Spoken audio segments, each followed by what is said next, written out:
श्री गणेशाय नमः। अनंत विद्या चैनल पर आज हम जाबाल दर्शन उपनिषद को समझने की कोशिश करेंगे। तो चलिए शुरू करते हैं।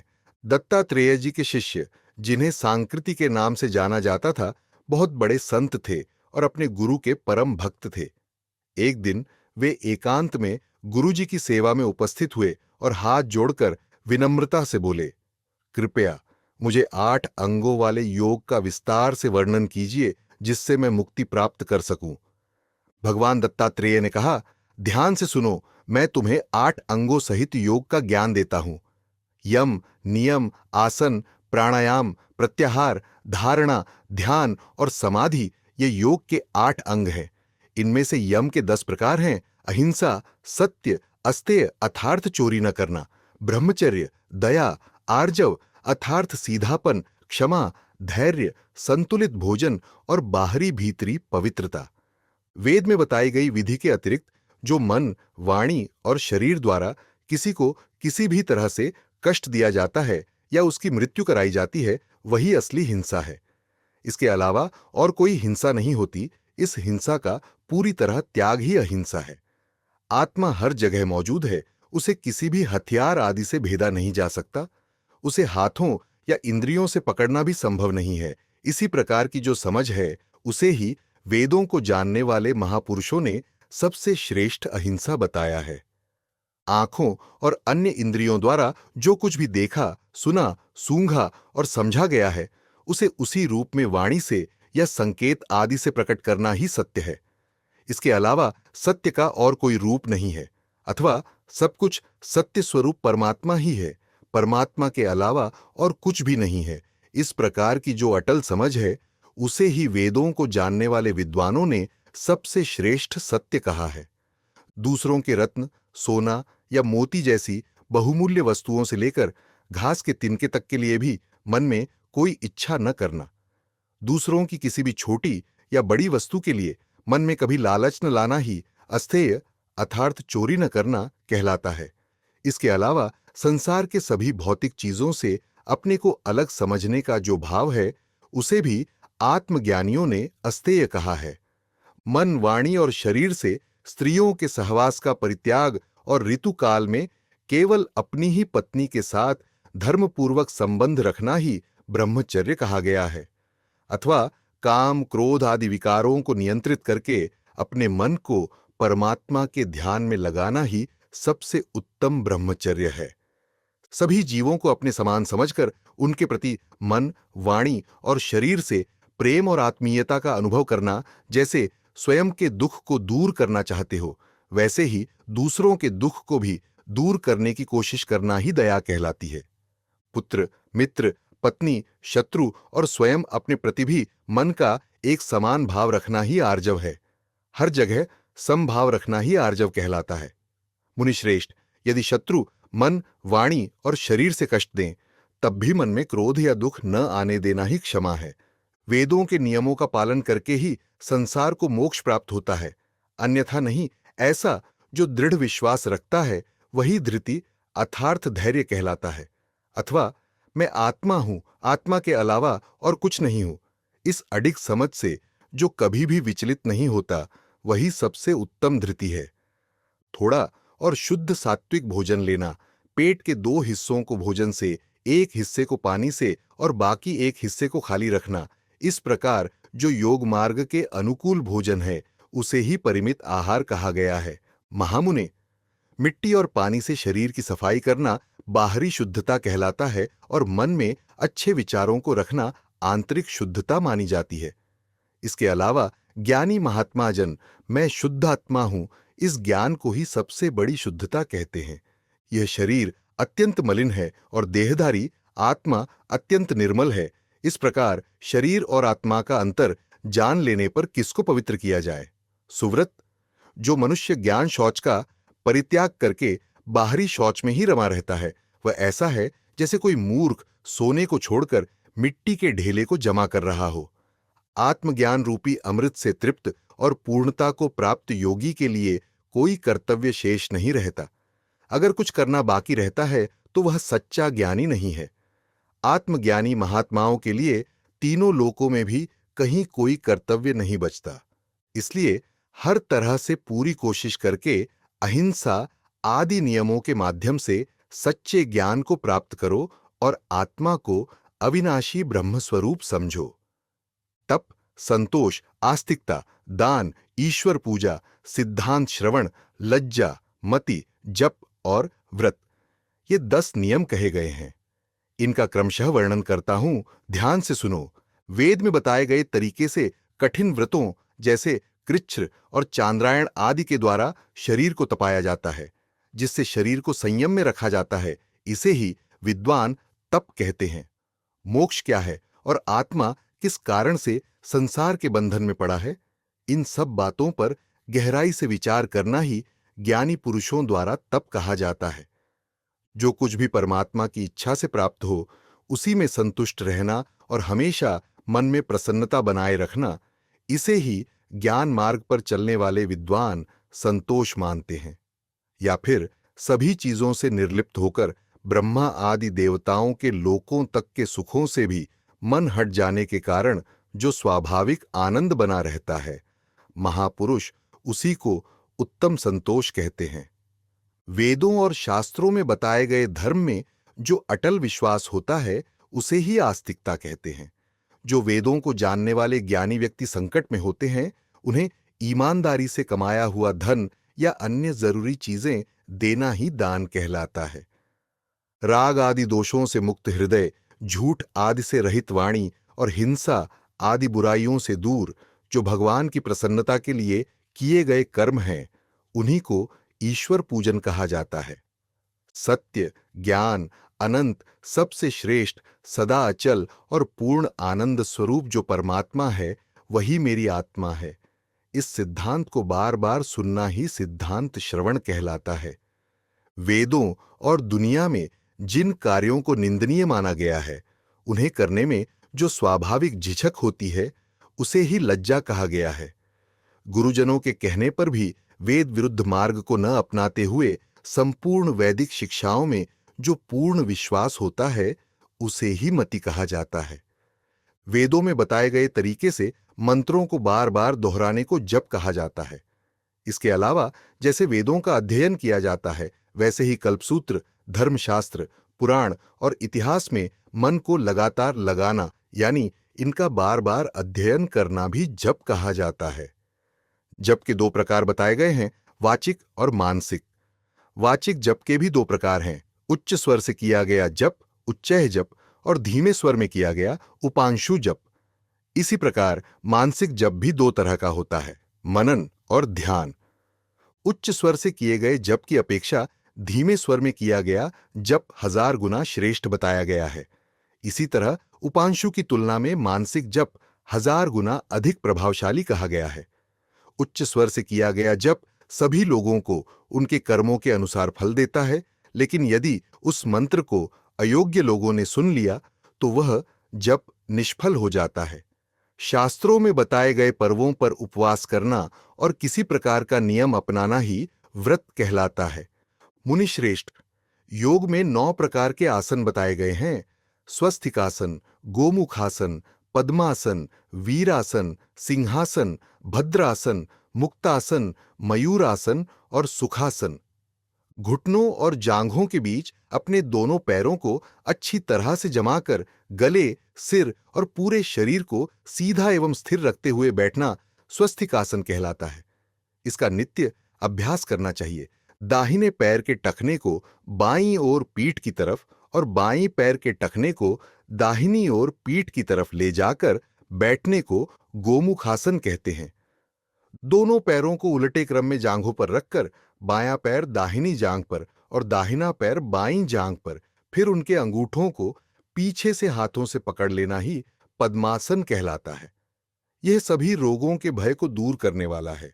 बाएं पैर को दाहिनी जांघ पर रखकर शरीर को सीधा रखकर बैठना वीरासन कहलाता है। दोनों टखनों को अंडकोश के नीचे मध्य रेखा के दोनों किनारों पर रखते हुए दोनों हाथों को घुटनों पर रखकर सभी उंगलियों को फैला देना। मुंह खोलकर एकाग्र चित्त होकर नाक के सिरे पर दृष्टि टिकाए रखना। यह योगियों द्वारा सम्मानित सिंहासन कहलाता है। दोनों टखनों को अंडकोश के नीचे मध्य रेखा के दोनों किनारों पर रखते हुए पैरों के आगे के हिस्से को पीछे की ओर मोड़कर दोनों हाथों से पैरों और जांघों को मजबूती से पकड़कर स्थिर होकर बैठना भद्रासन कहलाता है। यह विषजनित रोगों को नष्ट करने वाला है। सीवनी की सूक्ष्म रेखा को बाएं टखने से दबाकर उस बाएं टखने को फिर दाएं टखने से दबा दे तो यह मुक्तासन कहलाता है। एक अन्य प्रकार में लिंग के ऊपर बाएं टखने को रखकर फिर उसके ऊपर दाहिने टखने को रख देने से भी यह मुक्तासन कहलाता है। दोनों हथेलियों को भूमि पर टिकाकर कोहनियों के अग्रभाग को नाभि के दोनों किनारों पर लगाकर एकाग्र चित्त होकर सिर और पैरों को ऊपर उठाकर आकाश में दंड की तरह भूमि के समानांतर स्थित हो जाना मयूरासन कहलाता है। ये सभी पापों का नाश करने वाला है। जिस किसी प्रकार बैठने से शरीर में सुख और स्थिरता बनी रहे वह सुखासन कहलाता है। जो साधक अन्य आसनों में सक्षम न हो वे इसी आसन को अपनाएं। जिसने आसन को सिद्ध कर लिया उसने मानो तीनों लोकों को जीत लिया। हे सांकृते, इसी विधि से योग युक्त होकर तुम सदा प्राणायाम का अभ्यास किया करो। मनुष्य का शरीर लगभग 96 अंगुल लंबा होता है। इस शरीर के मध्य भाग में अग्नि का स्थान माना गया है, जिसका रंग तपाए हुए सोने के समान बताया गया है। इसकी आकृति त्रिकोण होती है। गुदा से 2 अंगुल ऊपर और लिंग से 2 अंगुल नीचे का जो स्थान है उसे ही मनुष्य के शरीर का मध्य भाग समझो। यही मूलाधार कहलाता है। मूलाधार से 9 अंगुल ऊपर कंद स्थान स्थित है। इसकी लंबाई और चौड़ाई 4-4 अंगुल की होती है और इसका आकार मुर्गी के अंडे के समान माना गया है। यह ऊपर से त्वचा आदि से ढका रहता है। कंदस्थान के मध्य भाग में नाभि स्थित होती है। कंदस्थान के मध्य में स्थित जो नाड़ी है उसे ही सुषुम्ना कहा जाता है। इसके चारों ओर 72,000 नाड़ियां फैली हुई हैं, जिनमें 14 मुख्य नाड़ियां मानी गई हैं। ये इस प्रकार हैं: सुषुम्ना, पिंगला, इड़ा, सरस्वती, पूषा, वरुणा, हस्तिजिह्वा, यशस्विनी, अलंबुसा, कुहू, विश्वोदरा, पयस्विनी, शंगिनी, गांधारा। इन 14 नाड़ियों में भी सुषुम्ना, इड़ा और पिंगला सबसे प्रधान है। इनमें सुषुम्ना नाड़ी सर्वश्रेष्ठ मानी गई है। वेदों को जानने वाले विद्वानों ने इसे ब्रह्म नाड़ी कहा है। सुषुम्ना नाड़ी पीठ के मध्य भाग में स्थित मेरुदंड अर्थात रीढ़ की हड्डी से होते हुए मस्तक तक जाती है। नाभिकंद से 2 अंगुल नीचे कुंडलिनी शक्ति स्थित है। इसे अष्ट प्रकृति स्वरूपा माना गया है। यह वायु को नियंत्रित करके जल और भोजन को रोककर नाभिकंद के दोनों किनारों पर स्थित रहती है और ब्रह्मरंध्र के मुख को अपने बल से ढके रखती है। सुषुम्ना के बाईं ओर इड़ा और दाईं ओर पिंगला स्थित होती है। सरस्वती और कुहू सुषुम्ना के दोनों पार्श्वों में स्थित होती है। गांधारा और हस्तिजिह्वा क्रमशः इड़ा के पीछे और आगे स्थित होती है। पूषा और यशस्विनी क्रमशः पिंगला के पीछे और आगे स्थित होती है। कुहू और हस्तिजिह्वा के बीच में विश्वोदरा नाड़ी होती है। यशस्विनी और कुहू के बीच में वरुणा नाड़ी होती है। पूषा और सरस्वती के बीच में पयस्विनी नाड़ी होती है। गांधारा और सरस्वती के बीच में शंगिनी नाड़ी होती है। अलंबुसा नाड़ी नाभिकंद से शुरू होकर गुदा तक फैली हुई होती है। सुषुम्ना का दूसरा नाम राका है। इसका पूर्व भाग कुहू नामक नाड़ी से जुड़ा होता है। कुहू नाड़ी ऊपर और नीचे स्थित होती है और इसका विस्तार दाईं नासिका तक माना गया है। ईड़ा नाड़ी बाईं नासिका तक फैली होती है। यशस्विनी नाड़ी दाएं पैर के अंगूठे तक फैली हुई होती है। पूषा नाड़ी पिंगला के पीछे से होते हुए दाएं नेत्र तक फैली हुई होती है। पयस्विनी नाड़ी विद्वानों द्वारा दाहिने कान तक फैली हुई बताई जाती है। सरस्वती नाड़ी जिह्वा तक फैली होती है। हस्तिजिह्वा नाड़ी बाएं पैर के अंगूठे तक फैली होती है। शंगिनी नाड़ी बाएं कान तक फैली होती है। गांधारा नाड़ी बाह्य नेत्र तक फैली होती है। विश्वोदरा नाड़ी नाभिकंद के मध्य में स्थित होती है। प्राण, अपान, व्यान, समान, उदान, नाग, कूर्म, कृकर, देवदत्त और धनंजय ये 10 प्रकार की प्राणवायु शरीर की सभी नाड़ियों में प्रवाहित होती है। इन 10 में प्राण, अपान, व्यान, समान और उदान ये 5 मुख्य वायु मानी गई हैं। इन पांचों में भी प्राण और अपान को सबसे श्रेष्ठ और आदरणीय माना गया है। प्राणवायु, यह मुख, नासिका के मध्य भाग, नाभि के मध्य भाग और हृदय में सदा निवास करता है। अपान वायु, यह गुदा, लिंग, जांघों, घुटनों, पूरे पेट, कमर, नाभि और पिंडलियों में स्थित रहता है।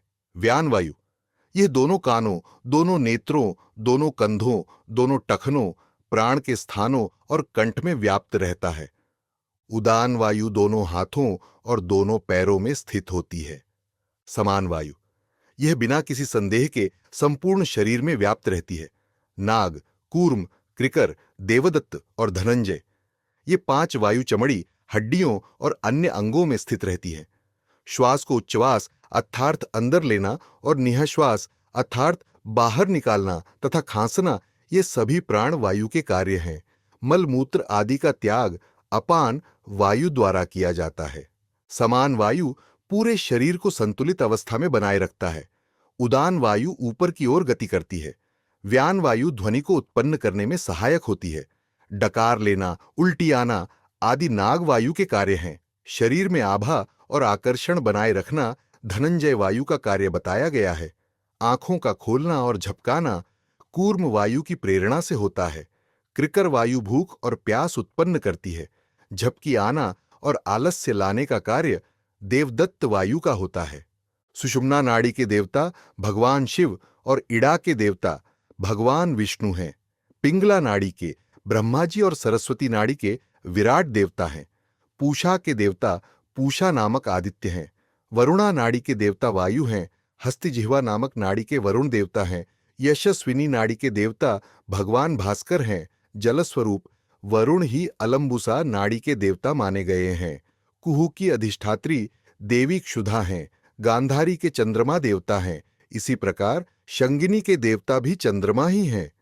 पयस्विनी के देवता प्रजापति हैं। विश्वोदरा नाड़ी के अधिदेवता भगवान अग्निदेव हैं। इड़ा नाड़ी में हमेशा चंद्रमा का प्रवाह रहता है और पिंगला नाड़ी में सूर्य देव का प्रवाह होता है। पिंगला नाड़ी से इड़ा नाड़ी में जो संवत्सरात्मक प्राणमय सूर्य का संक्रमण होता है उसे उत्तरायण कहा है। इसी प्रकार ईड़ा से पिंगला में जो प्राणात्मक सूर्य का संक्रमण होता है वह दक्षिणायण कहा गया है। जब प्राण ईड़ा और पिंगला की संधि में आता है उस समय इस शरीर के भीतर अमावस्या कही जाती है। जब प्राण मूलाधार चक्र में प्रवेश करता है तो योगी इसे आद्य विषुव योग का उदय मानते हैं। जब प्राणवायु सहस्रार अर्थात सिर के शीर्ष में प्रवेश करता है तब महर्षियों ने इसे अंतिम विषुव योग कहा है। सभी श्वास और निःश्वास को मास संक्रांति माना गया है। जब ईड़ा नाड़ी के द्वारा प्राण कुंडलिनी के स्थान पर आ जाता है तब इसे चंद्र ग्रहण कहा जाता है। जब पिंगला नाड़ी के द्वारा प्राण कुंडलिनी के स्थान पर आता है तब इसे सूर्य ग्रहण की वेला मानी जाती है। मनुष्य के शरीर में मस्तक में श्रीशैल तीर्थ है। ललाट में केदार तीर्थ स्थित है। नासिका और दोनों भौहों के मध्य में काशीपुरी स्थित है। दोनों स्तनों के स्थान पर कुरुक्षेत्र तीर्थ है। हृदय कमल में तीर्थराज प्रयाग स्थित है। हृदय के मध्य भाग में चिदंबर तीर्थ है। मूलाधार स्थान में कमलालय तीर्थ स्थित है। जो व्यक्ति इस आत्म तीर्थ को छोड़कर बाहरी तीर्थों में भटकता रहता है वह ऐसे है जैसे कोई अपने हाथ में रखे हुए बहुमूल्य रत्न को त्याग कर कांच के टुकड़े खोजता फिरे। भावनामय तीर्थ ही सर्वश्रेष्ठ तीर्थ है। भाव ही सभी कर्मों में प्रमाण माना गया है। उदाहरण स्वरूप पति अपनी पत्नी और पुत्री दोनों को आलिंगन करता है, लेकिन दोनों में भाव का बहुत अंतर होता है। पत्नी का आलिंगन एक भाव से और पुत्री का आलिंगन दूसरे भाव से किया जाता है। योगी पुरुष आत्मतीर्थ में अधिक श्रद्धा रखते हैं, इसलिए वे बाहरी जल वाले तीर्थों या लकड़ी मिट्टी से बनी मूर्तियों की शरण नहीं लेते। हे महामुने, बाह्य तीर्थों की अपेक्षा आत्मिक तीर्थ ही श्रेष्ठ है। आत्मतीर्थ ही महातीर्थ है। उसके सामने बाहरी तीर्थों का कोई महत्व नहीं है। यदि किसी व्यक्ति का चित्त भीतर से दूषित है तो बाह्य तीर्थों में स्नान मात्र से वह शुद्ध नहीं हो सकता। जैसे यदि मदिरा से भरा घड़ा ऊपर से सैकड़ों बार जल से धो लिया जाए तो भी वह अपवित्र ही बना रहेगा। जो व्यक्ति भीतर के विषु योग, उत्तरायण दक्षिणायन काल तथा सूर्य चंद्रमा के ग्रहण में नासिका और भौहों के मध्य स्थित वाराणसी आदि तीर्थों में भावनात्मक स्नान करता है, वह वास्तव में शुद्ध हो जाता है। ज्ञान योग में लगे हुए महात्माओं का चरणोदक अज्ञानी मनुष्यों के हृदय को शुद्ध करने के लिए सर्वोत्तम तीर्थ माना गया है। शिव स्वरूप परमात्मा यहीं इसी शरीर में प्रतिष्ठित हैं। जो व्यक्ति इस सत्य को नहीं जानता वह अज्ञानी मनुष्य है। वह तीर्थों, दान, जप, यज्ञ, लकड़ी और पत्थर की मूर्तियों में ही शिव को ढूंढता रहता है। जो व्यक्ति अपने भीतर सदैव स्थित रहने वाले परमात्मा की उपेक्षा करके केवल बाहरी स्थूल प्रतिमा की ही पूजा करता है, वह ऐसे है जैसे हाथ में रखा हुआ अन्न छोड़कर केवल अपनी कोहनी चाटने लगे। योगी पुरुष अपने आत्मा में ही शिव का दर्शन करते हैं, बाहरी मूर्तियों में नहीं। किंतु अज्ञानी मनुष्यों के हृदय में भगवान के प्रति श्रद्धा जागृत करने के लिए ही प्रतिमाओं की कल्पना की गई है। जो सत्ता न तो किसी से भिन्न है, न किसी का कारण या कार्य है, जो केवल सत्य, अद्वितीय और शुद्ध चेतन स्वरूप है, उस आनंदमय ब्रह्म को जो व्यक्ति अपने ही आत्मा के रूप में देखता है, वही वास्तव में यथार्थ को देखता है। मनुष्य का यह शरीर मात्र नाड़ियों का जाल है जो सदा नश्वर और सारहीन है। इसलिए इस शरीर को अपना स्वरूप मानने की भूल छोड़कर बुद्धि के द्वारा यह निश्चय करो कि मैं ही परमात्मा हूं। जो आत्मा इस शरीर में स्थित होकर भी इससे सदा अलग, महान, व्यापक और सबका ईश्वर है, उस आनंद स्वरूप अविनाशी परमात्मा को जान लेने पर मनुष्य कभी शोक नहीं करता। मुने, जब ज्ञान के बल से भेद उत्पन्न करने वाले अज्ञान का नाश हो जाता है, तब कौन व्यक्ति आत्मा और ब्रह्म में मिथ्या भेद की कल्पना करेगा? सांकृति ने पूछा, नाड़ियों की शुद्धि कैसे होती है? कृपया मुझे संक्षेप में वह विधि बताइए जिससे मैं नाड़ी शुद्धि द्वारा सदा परमात्मा का ध्यान करते हुए जीवन मुक्त हो सकूं। भगवान दत्तात्रेय ने कहा, सांकृते, सुनो, मैं संक्षेप में नाड़ी शुद्धि का वर्णन करता हूं। शास्त्रों में बताए गए कर्मों को कर्तव्य समझकर करना चाहिए। इच्छा और फल प्राप्ति की कामना को त्याग देना चाहिए। योग के यम, नियम, आसन, प्राणायाम, प्रत्याहार, धारणा, ध्यान और समाधि, इन 8 अंगों का अभ्यास करना चाहिए। शांत और सत्यनिष्ठ बना रहना चाहिए। आत्मचिंतन में स्थिर रहना चाहिए। ज्ञानी महापुरुषों की सेवा में उपस्थित होकर उनसे भली भांति शिक्षा लेनी चाहिए। तत्पश्चात पर्वत की चोटी, नदी के तट, बिल्व वृक्ष के समीप, एकांत वन या अन्य किसी पवित्र एवं शांत स्थान में एकाग्रचित्त होकर निवास करे। फिर वहां पूर्व या उत्तर दिशा की ओर मुख करके किसी सुखदायक आसन पर बैठे। ग्रीवा, मस्तक और पूरे शरीर को एक सीध में रखे। मुख बंद करके स्थिरता बनाए रखे। नासिका के अग्रभाग पर चंद्रमंडल की भावना करे और वहां ओम के बिंदु में तुरीय स्वरूप परमात्मा को अमृत स्रोत के रूप में प्रवाहित होते हुए देखे। उस समय चित्त को पूरी तरह एकाग्र रखे। फिर इड़ा नाड़ी के द्वारा अर्थात नासिका के बाएं छिद्र से प्राणवायु को खींचकर उदर में भर ले और शरीर के मध्य में स्थित जो अग्नि है उसका ध्यान करे, मानो उस वायु का संपर्क पाकर अग्निदेव ज्वालाओं के साथ प्रज्वलित हो उठे हों। फिर प्रणव के बिंदु और नाद से संयुक्त अग्निबीज रम का ध्यान करे। तदनंतर पिंगला नाड़ी अर्थात नासिका के दाहिने छिद्र द्वारा प्राणवायु को विधिपूर्वक धीरे धीरे बाहर निकाले। फिर अब पिंगला नाड़ी अर्थात दाएं नासिका छिद्र से श्वास भीतर ले और फिर रम अग्निबीज का ध्यान करे। इसके बाद ईड़ा नाड़ी अर्थात बाएं की ओर नासिका छिद्र से धीरे धीरे श्वास बाहर निकाले। इस प्रक्रिया को एकांत में लगातार 3-4 दिनों तक अथवा प्रतिदिन तीनों संध्याओं में प्रातः, मध्याह्न, संध्या 6 बार दोहराए। इससे नाड़ी शुद्ध हो जाती है। नाड़ी शुद्ध सिद्ध के यह लक्षण होते हैं: शरीर हल्का होना, पाचन शक्ति का प्रबल होना और अनाहत नाद अर्थात आंतरिक दिव्य ध्वनि सुनाई देना। जब तक ये लक्षण स्पष्ट रूप से दिखाई न दें, तब तक इस प्रक्रिया का अभ्यास निरंतर होना चाहिए। अथवा यह सब विधियां छोड़कर आत्मशुद्धि का अनुष्ठान करे। यह आत्मा सदा शुद्ध, नित्य, सुख स्वरूप और स्वयं प्रकाशित है। किंतु अज्ञान के कारण यह मलिन प्रतीत होती है। जब ज्ञान प्राप्त होता है तब यह आत्मा सदैव शुद्ध रूप में ही प्रकाशित होती है। जो व्यक्ति ज्ञान रूपी जल से अज्ञान रूपी मल और कीचड़ को धो डालता है, वही वास्तव में सदा शुद्ध है, दूसरा कोई नहीं। क्योंकि जो व्यक्ति ज्ञान की अवहेलना करके केवल लौकिक कर्मों में आसक्त रहता है, वह शुद्ध नहीं हो सकता। सांकृत्य।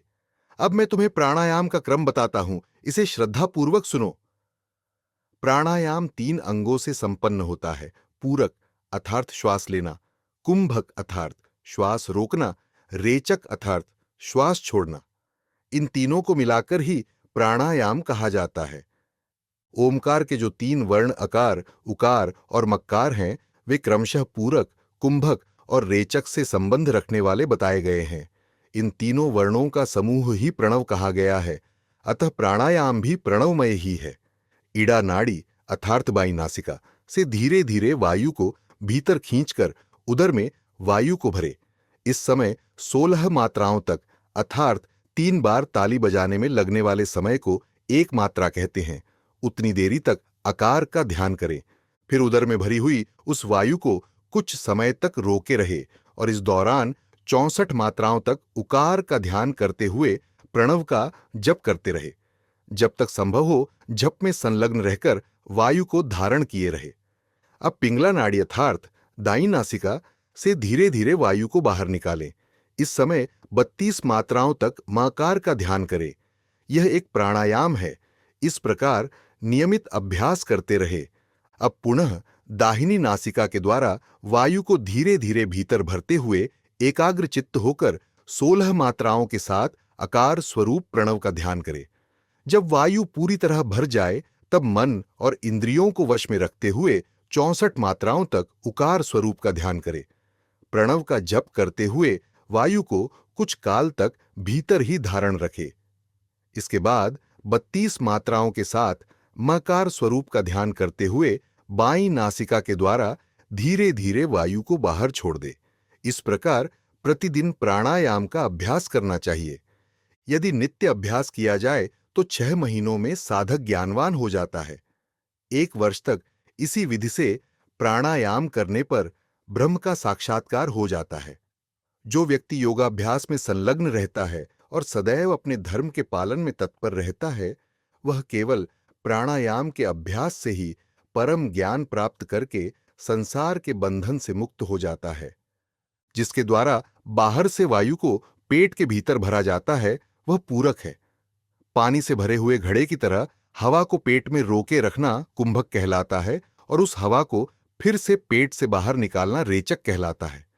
जो प्राणायाम करने पर पसीना ला देता है, अर्थात जिसे करते समय शरीर से पसीना निकल आता है, वह सब प्राणायामों में सबसे साधारण माना गया है।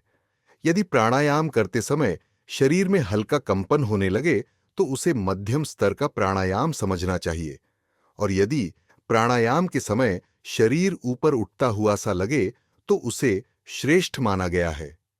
जब तक शरीर को ऊपर उठाने वाला प्राणायाम सिद्ध न हो जाए, तब तक पहले बताए गए दोनों प्रकार के प्राणायामों का अभ्यास करना चाहिए।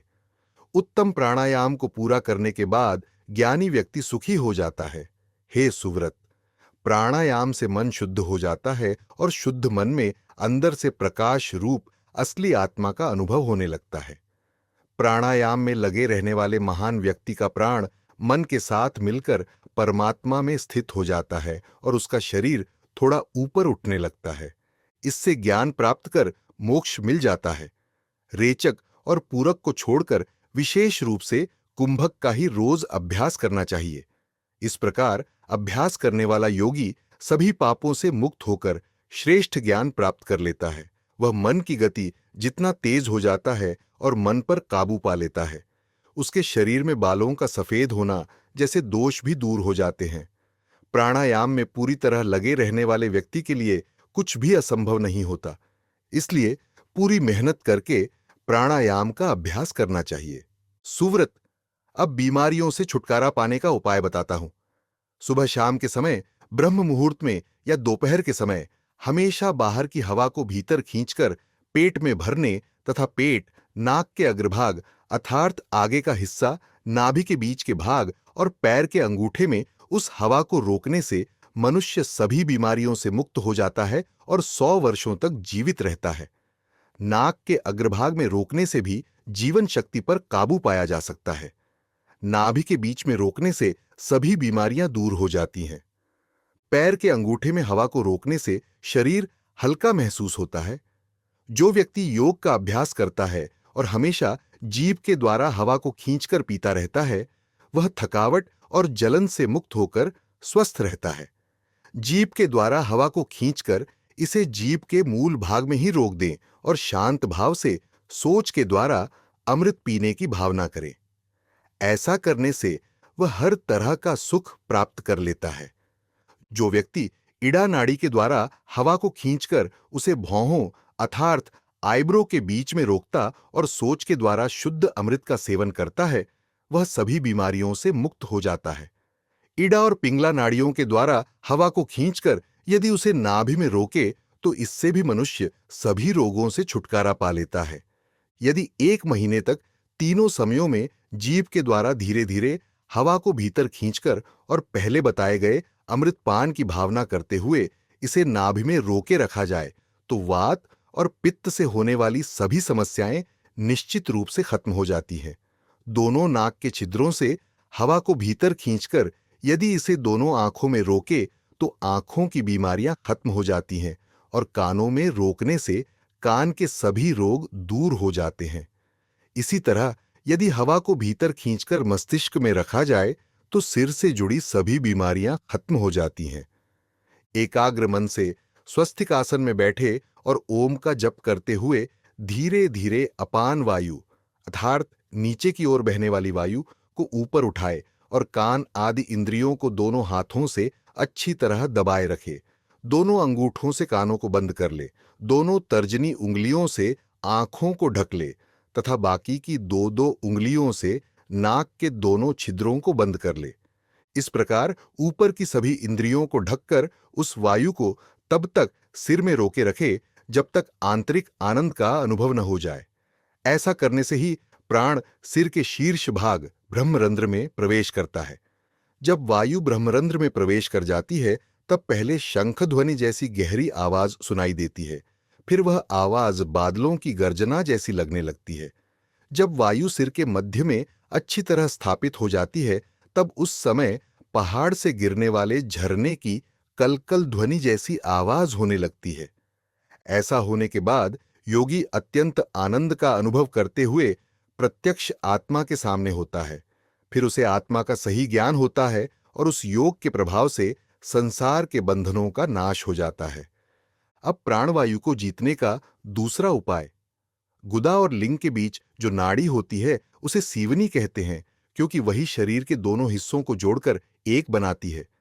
बुद्धिमान व्यक्ति अपने दाएं और बाएं टखने से उस सीवनी को स्थिर रूप से दबाकर बैठे और घुटनों के नीचे जो जोड़ संधि है उसमें भगवान त्र्यंबक के 3 नेत्रों वाले शिव रूपी ज्योतिर्लिंग की भावना करे। साथ ही सरस्वती देवी और गणेश जी का भी ध्यान करे।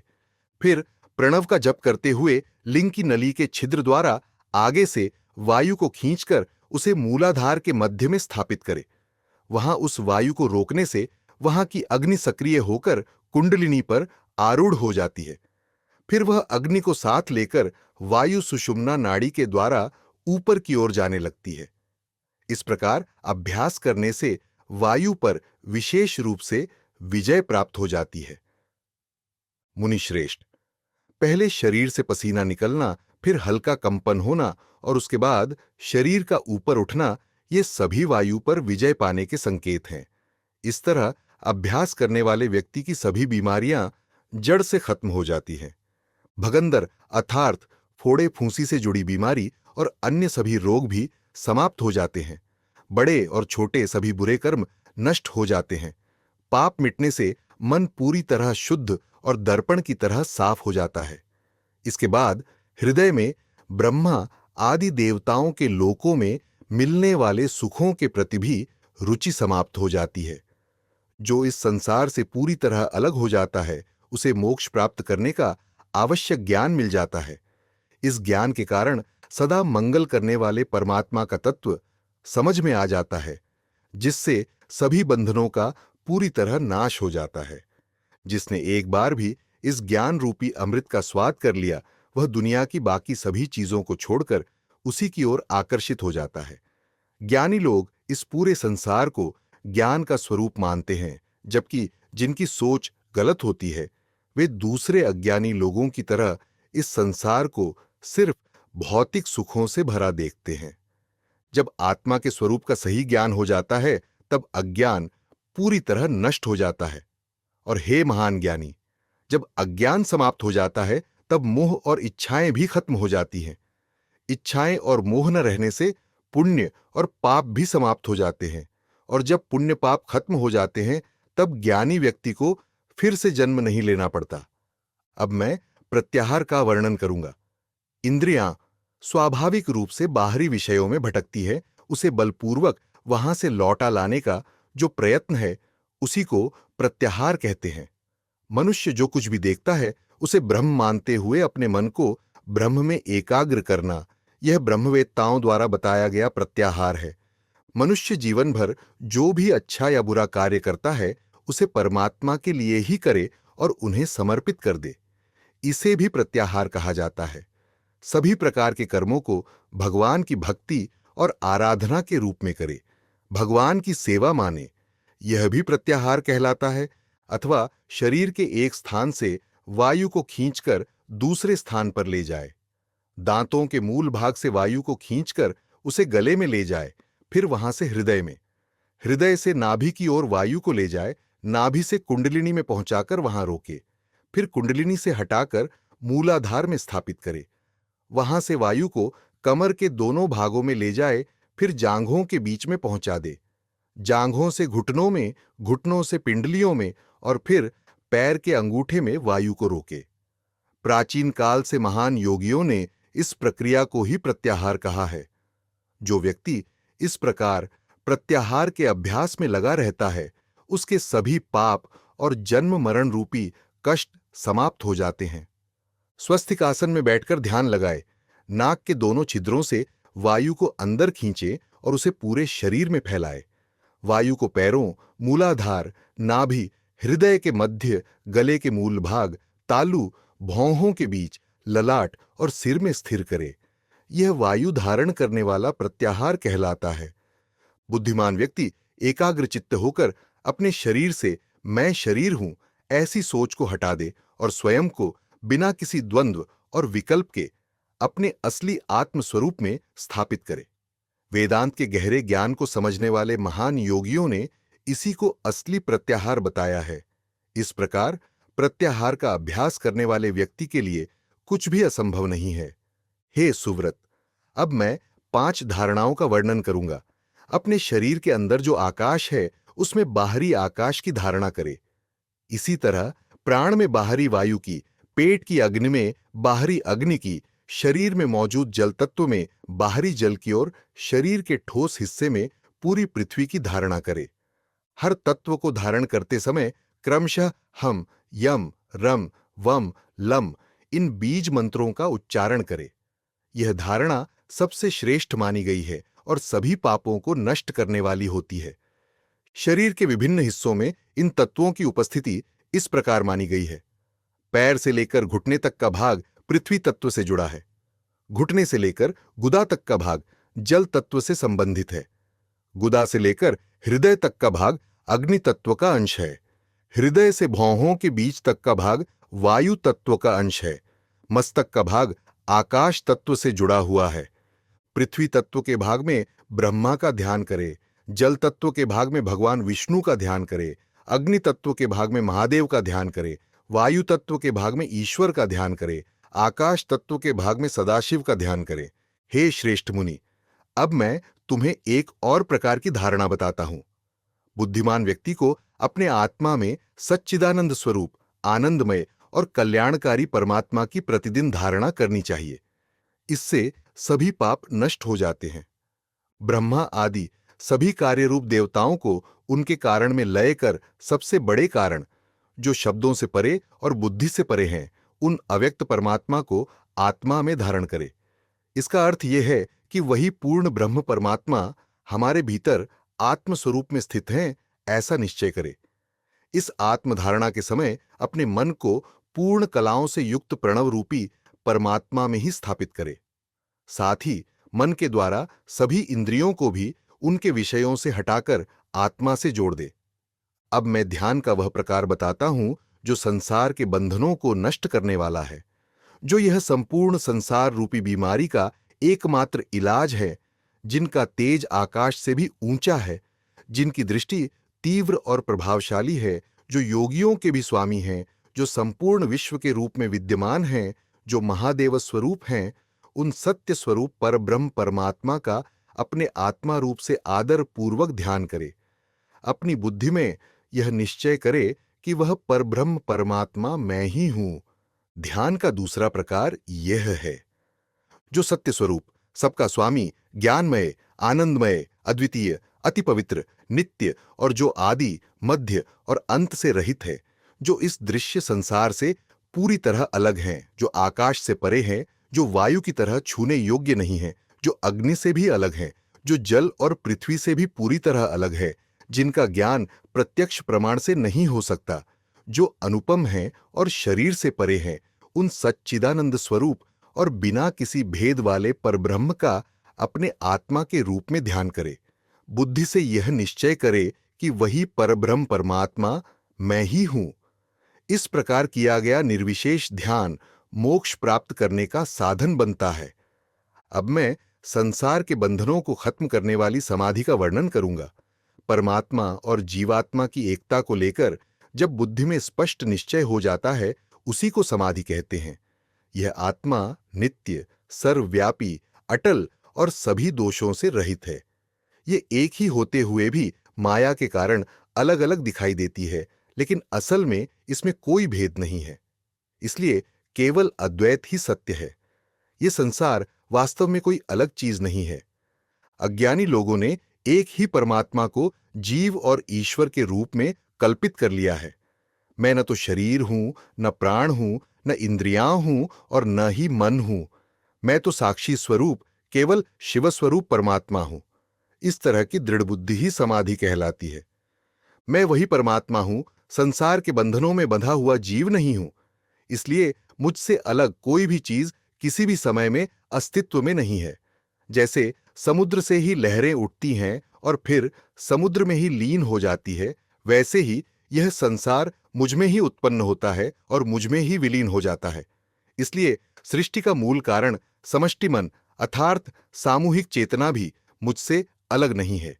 यह जगत और माया भी मुझसे अलग कोई स्वतंत्र अस्तित्व नहीं रखते। जो व्यक्ति इस परम सत्य को अपने आत्मा के रूप में अनुभव करता है, वह परम मोक्ष स्वरूप और परम आनंदमय परमात्मा को प्राप्त कर लेता है।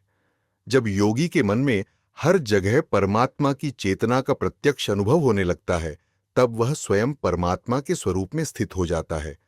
जब ज्ञानी महात्मा सभी जीवों को अपने भीतर देखता है और अपने को सभी जीवों में स्थित देखता है, तब वह साक्षात ब्रह्म बन जाता है।